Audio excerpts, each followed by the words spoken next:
In my senior year of high school, I was kind of lost because I didn't really feel like my faith was real.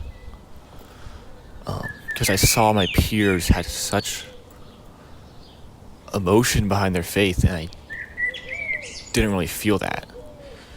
So I went looking for it, and I discovered that all these people that had this emotional faith worked here at Camp Industrial Point.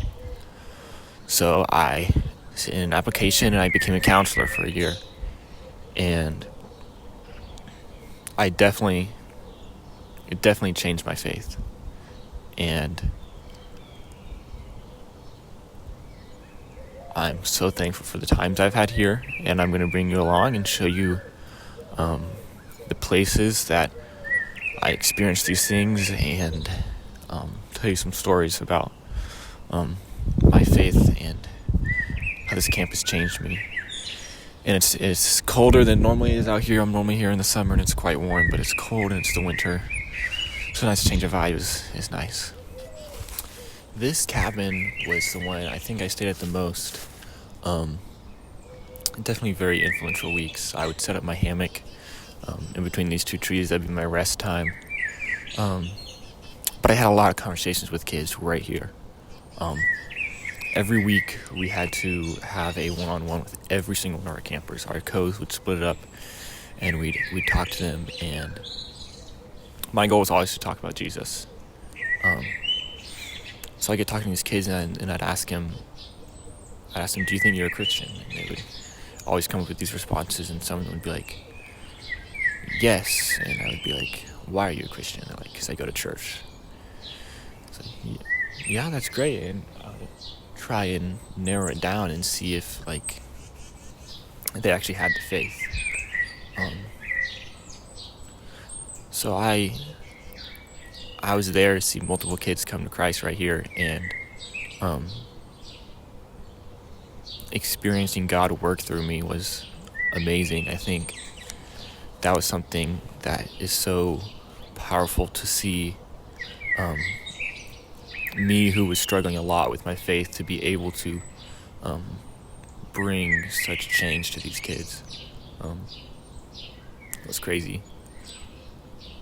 So great experiences here. This cabin, a lot of fun. This is the cabin that I experienced the worst week of camp ever. It was just, I had 10 or maybe 12 kids that didn't listen at all. Never listened to me. Super disrespectful.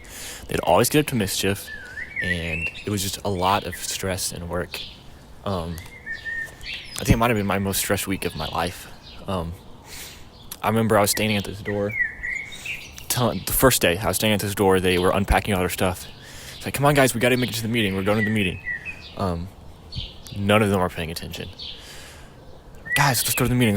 When you go to the meeting, and they're all like, I know, and they're all whining over which bed they get. They're complaining. They're arguing. They're already arguing. They barely know each other. And I mean, the meeting had already started, and I was trying to get them out the door, and I wanted to quit. So I wanted to quit my job, but I didn't, and I actually lasted the whole week. I think there were 3 kids that barfed. Barf is my least favorite thing, so dealing with that was hard. Terrible week. But there was one kid in that cabin who was from Japan. This was his first time in America coming to Camp Industrial Point, and I got to have him, which was really cool. It was his first time in America. He spoke half Japanese, half English, and a little bit of Spanish. But he was great. He was the sweetest kid I had all year. Sweetest kid I've ever had. He would listen so hard at night. He'd sit in his bed. He'd read his book on the States of America. And when I talked to him one-on-one, it was really interesting. I would say things, and he would have these weird responses. I said, Are you a Christian? He said, no, I'm Japanese. And it's funny, but he couldn't put the concept of being from Japan and being of Jesus in the same place. So all I could do was plant the seed, and I think that was hard for me because I still don't know what he's up to, and how his relationship with Jesus is. I hope one day I can meet him again. But the best I could do was plant the seed, and I told him, do you have any people that are Christian at home? He said, my teacher. I said, you should be really good friends with your teacher. She has great things to say. So that's what I left him with, and I don't know, I pray for him, so I hope he's doing well. Okay, so this is a girl's cabin. So I didn't actually stay in this during the summer, but when I was on leadership last year, the director came up to me and came up to the leadership, and he said, we've been having some spiritual warfare, so for tonight we're going to go pray for this cabin. And what had happened was a camper had woken up in the middle of the night and was sleepwalking, and they were screaming, and they kept screaming, and they kept screaming, and none of the other campers were waking up. Only the counselors were waking up. So only the counselors knew this was happening. The campers were all asleep. They were calling the camper's name. They weren't saying anything. So they went in the bathroom, and they prayed, and they prayed, and they prayed, and they heard these footsteps run out of the cabin. And when they looked back in the cabin, everyone was there. So it's scary, definitely scary. And what we did is a bunch of us, probably 10 or 12 of us, came to the cabin, laid hands on it, opened our Bibles, said Bible verses over it, and prayed for it. And experiencing something like that so real was crazy. I think actually experiencing the Spirit of Christ, it's really powerful, and I think God used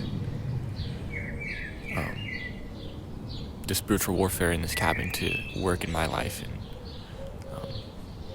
show me how evident he is. Okay, this is the prayer chapel.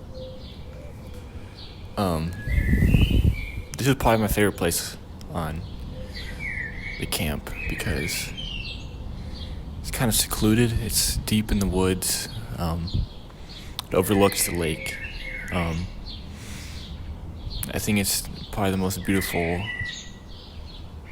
sunrise spot. And here, I think I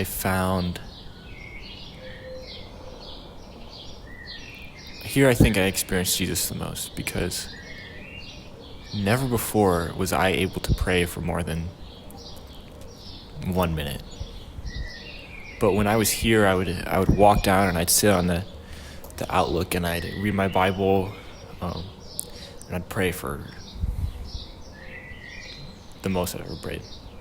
And it just felt like more of a meditation and more of an actual conversation, and like I was actually experiencing a relationship with someone. Because I think I felt free from